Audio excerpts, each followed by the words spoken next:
We are walking on sunshine here in the Northwoods state. Man, the most notorious gangsters, John Dillinger and his escape from Little Bohemia in Manitowish Waters. And then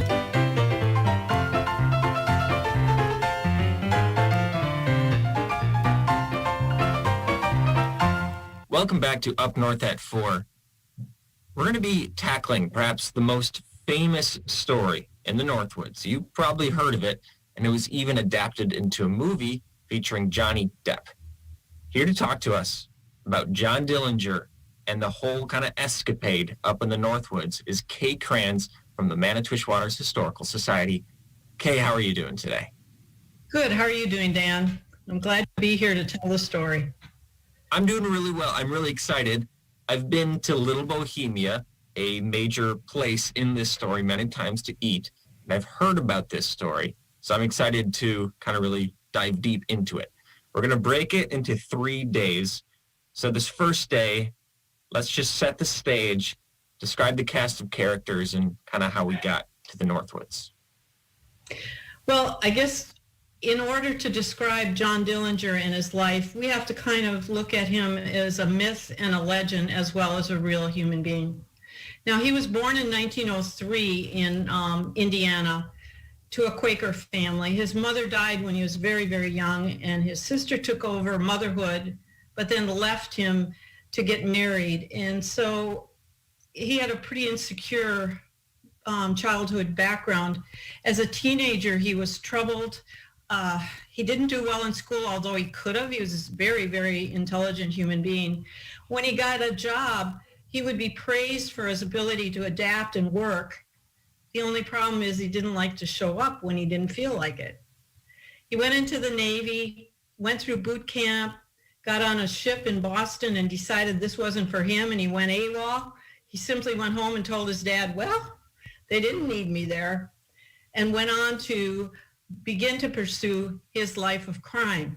His first major brush with the law was the robbery of a small-town grocer, and he did that robbery with an older, more experienced criminal. Guess who got blamed for that crime almost totally? John Dillinger. John Dillinger's dad did not get him a lawyer. John Dillinger's dad told him if he simply told the truth, the law would be kind to him. And then he got put before a very punitive judge, and he was sentenced to 10 to 20 years in prison for that one event. That really tainted his life. He went on to get his, quote, college education in Indiana State Reformatory and the Indiana State Prison, where he met the members that would become the first Dillinger Gang.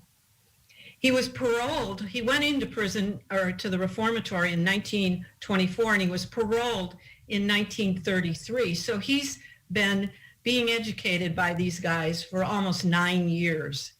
And if you can believe it or not, they knew how to rob banks. So there was a plan. If he got paroled, they, who had no chance of parole, would be released from prison by their friend John Dillinger.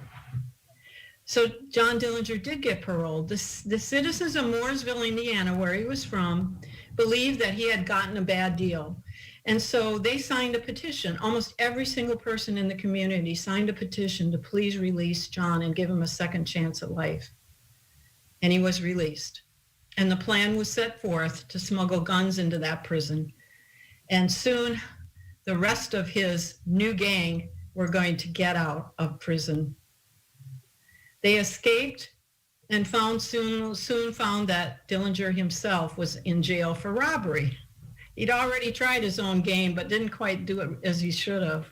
And so they got him out of jail, but in the meantime, they killed the sheriff that was holding him. So now John Dillinger is associated with not only robbery, bank robbery, but murder.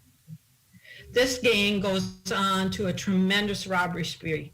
They get $25,000 from one bank, $50,000 from another bank, $25,000 from another bank, $100,000 from another bank. And he begins building the myth of John Dillinger.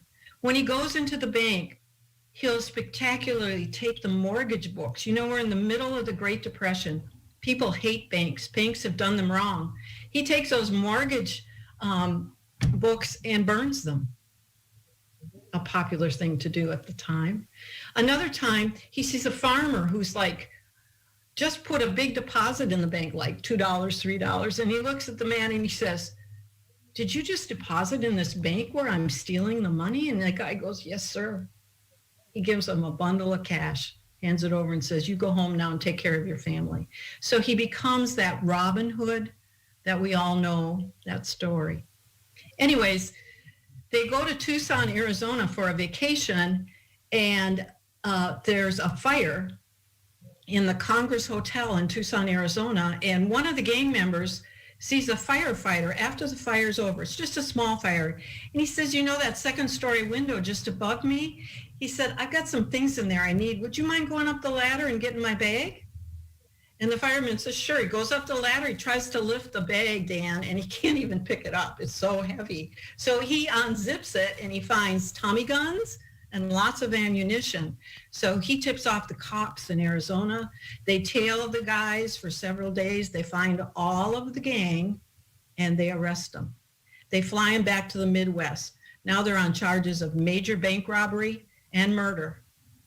Dillinger goes to Crown Point, Indiana, where he escapes. He's the only one that gets away. The rest of them are up for execution or life sentences. Dillinger then forms a new gang, and this is the gang that enters the scene when we go to Little Bohemia.